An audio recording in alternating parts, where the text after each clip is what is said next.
Hello friends, అందరికీ నమస్కారం. ప్రపంచం అంతా కూడా నేడు డేటా వైపు పరుగులు తీస్తుంది.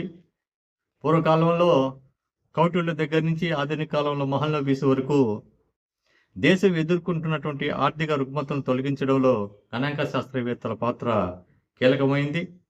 కానీ నేడు ఆ గణాంక వ్యవస్థ ప్రభుత్వాలు ఎందుకో నిర్లక్ష్యం చేస్తున్నాయి, మరి ఎందుకునో విస్మరిస్తున్నాయి.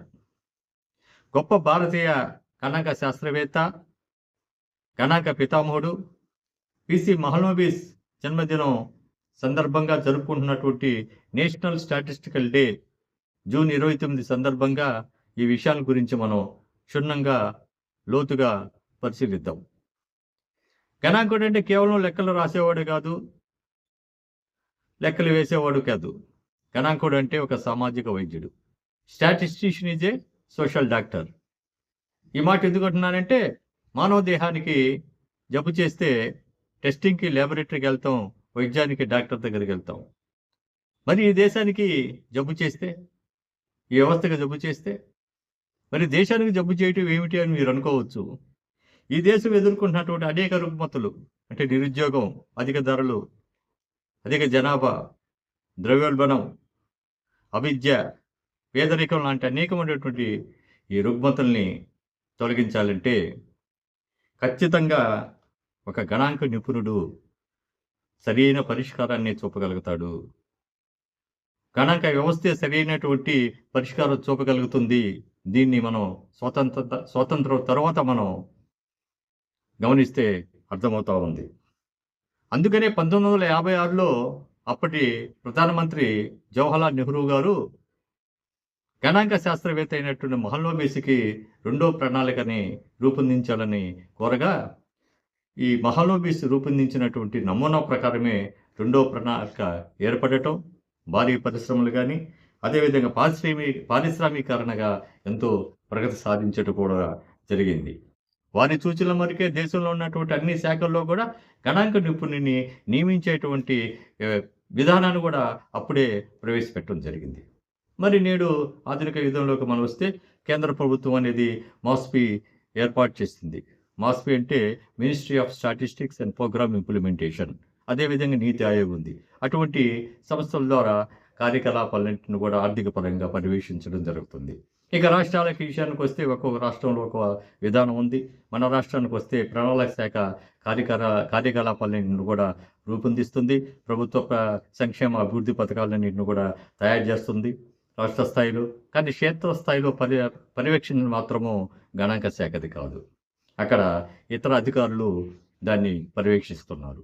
మరి ఆ పర్యవేక్షణ లోపం వల్ల ఫలితాలు ఎలా వస్తాయనేది కూడా మనందరూ కూడా తెలుస్తుంది.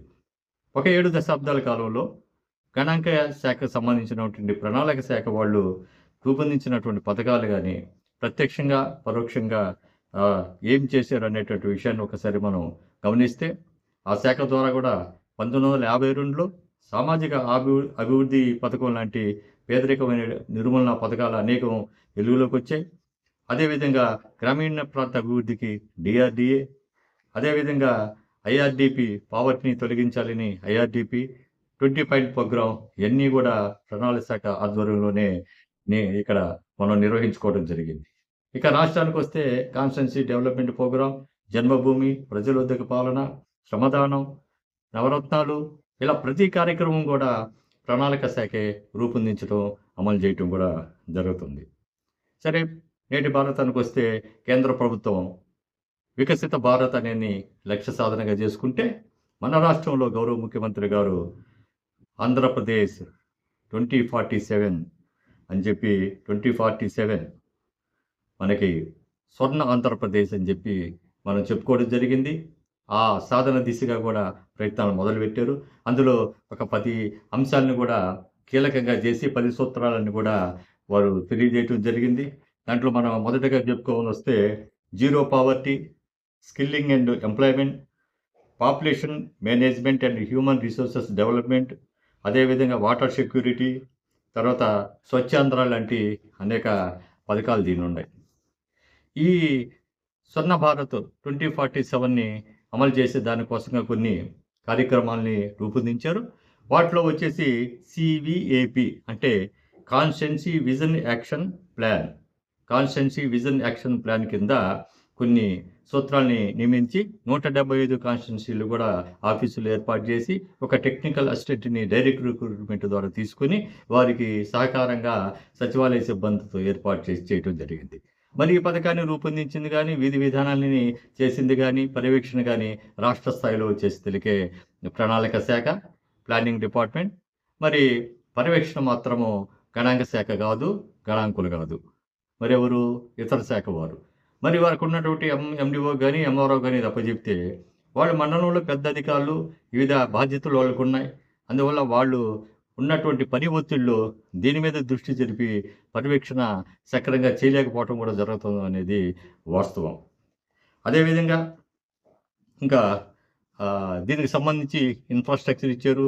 అనేకమైనటువంటి పథకాలు, అనేక ప్రయత్నాలు, కార్యకలాపాలు జరుగుతున్నాయి కానీ పర్యవేక్షణ లోపం అనేది కొట్టొచ్చినట్టు కనపడుతూ ఉంది. ఇక రెండవది వచ్చేసి P4 అంటే పబ్లిక్ ప్రైవేట్ పీపుల్ పార్ట్నర్షిప్. దీని ద్వారా ఏంటంటే జీరో పావర్టీని సాధించాలని చెప్పి లక్ష్యంగా పెట్టుకున్నారు. ఇది సంపన్నులు, ధనవంతులు వాళ్ళు కొన్ని విలేజెస్ని దత్తత తీసుకొని ఈ చేసిన దానివల్ల పేదరికం తొలగించవచ్చు, జీరో చేయొచ్చు అనే ఉద్దేశంతో ఈ పథకాన్ని రూపొందించారు. ఈ పథకాన్ని కూడా రూపొందించింది కానీ, విధి విధానాలను చేసింది కానీ, అమలు చేసేది కానీ రాష్ట్ర స్థాయిలో వచ్చేసి తలికే పర్యవేక్షణ చేయటం కూడా ప్లానింగ్ డిపార్ట్మెంట్. కానీ ఇక్కడ మాత్రం క్షేత్రస్థాయిలో గణాంకన పాత్ర శూన్యం. ఇక్కడ కూడా ఇతరులే తయారు చేస్తూ ఉన్నారు. ఈ సందర్భంలో నేను ఒకటి చెప్పదలుచుకున్నా. ఇప్పుడు కంటి ఆపరేషన్ చేయాలంటే డాక్టరే కదని డెంటల్ డాక్టర్ చేస్తారా?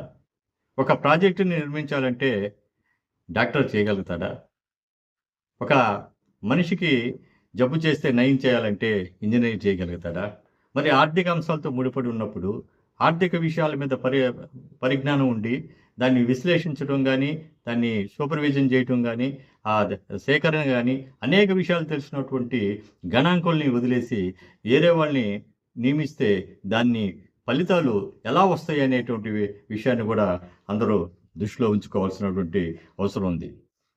ఆధునిక పాలనలో ఈరోజు డేటా అనేది ఒక కీలకమైనటువంటి వనరుగా మారినటువంటి నేపథ్యంలో గణాంక శాఖకి ఇప్పుడు మరింత ప్రాధాన్యత ఉంది. పరిపాలనా డేటాను సమర్థవంతంగా వినియోగించండి. అదేవిధంగా డేటా నాణ్యత కానీ, అదేవిధంగా పారదర్శకత కానీ ఉండాలంటే సమగ్ర డేటా వ్యవస్థని అభివృద్ధి చేయటం అనేది తప్పనిసరి.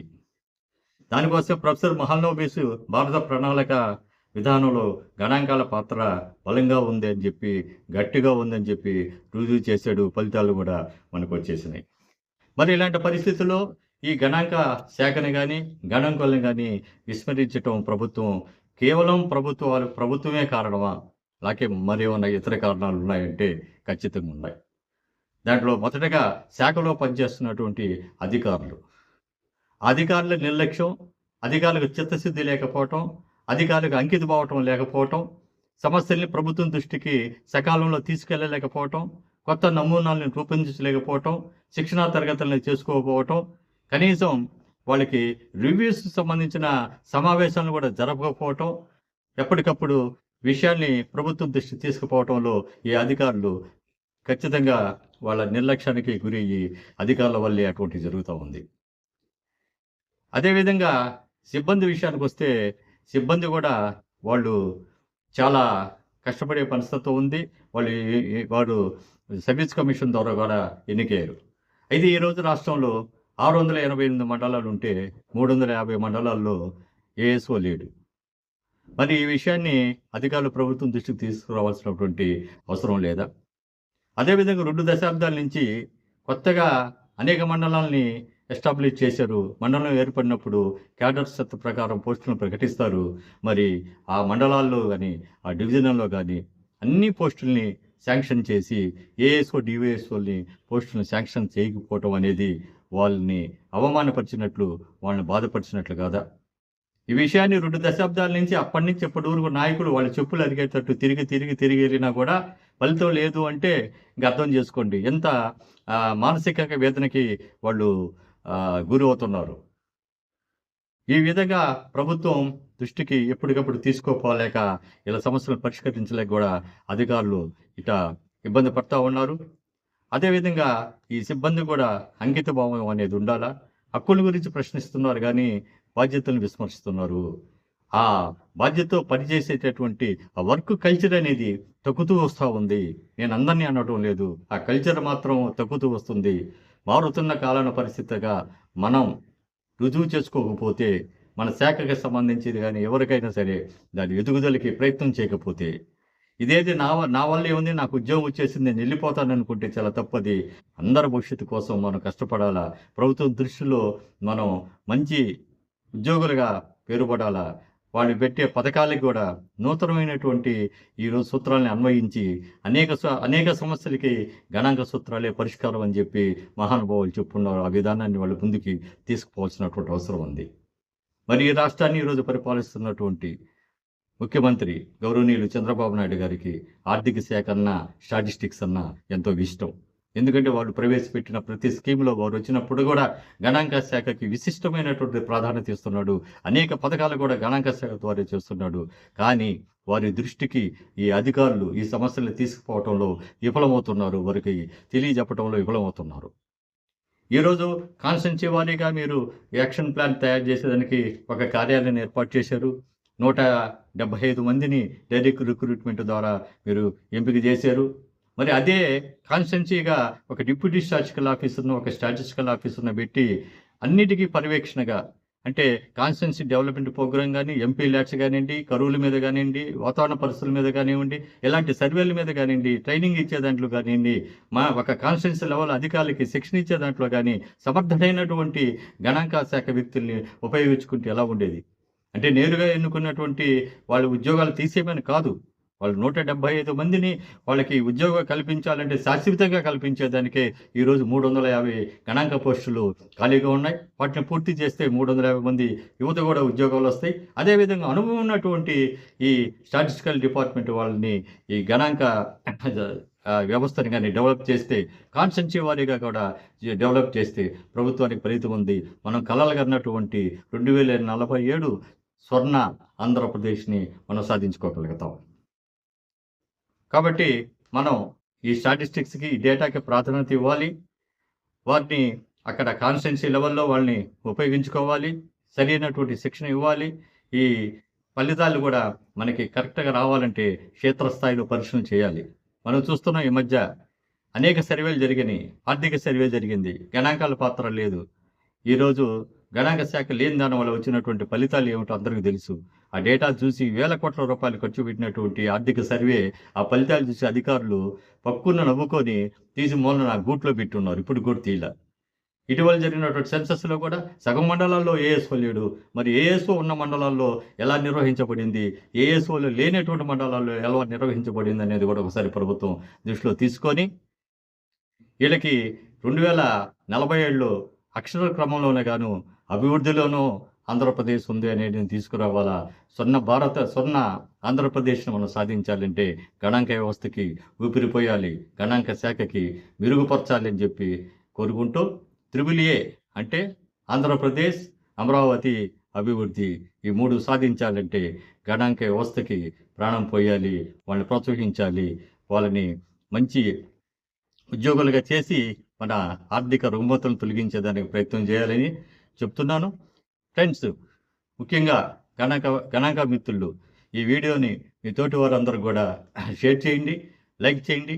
అదేవిధంగా ప్రతి శాఖలో కూడా మీకున్నటువంటి సమస్యలు కానీ, మీకున్న అవసరాలు కానీ తెలియజేయండి. ప్రతి శాఖ మీద కూడా వీడియో చేస్తాను. ఇప్పటివరకు అజయ్ కాలమ్‌ను కానీ సబ్స్క్రైబ్ చేసుకోకపోతే వెంటనే సబ్స్క్రైబ్ చేసుకోండి. చివరగా మహానుభావుడికి జన్మదిన శుభాకాంక్షలు తెలుపుకుంటున్నాను.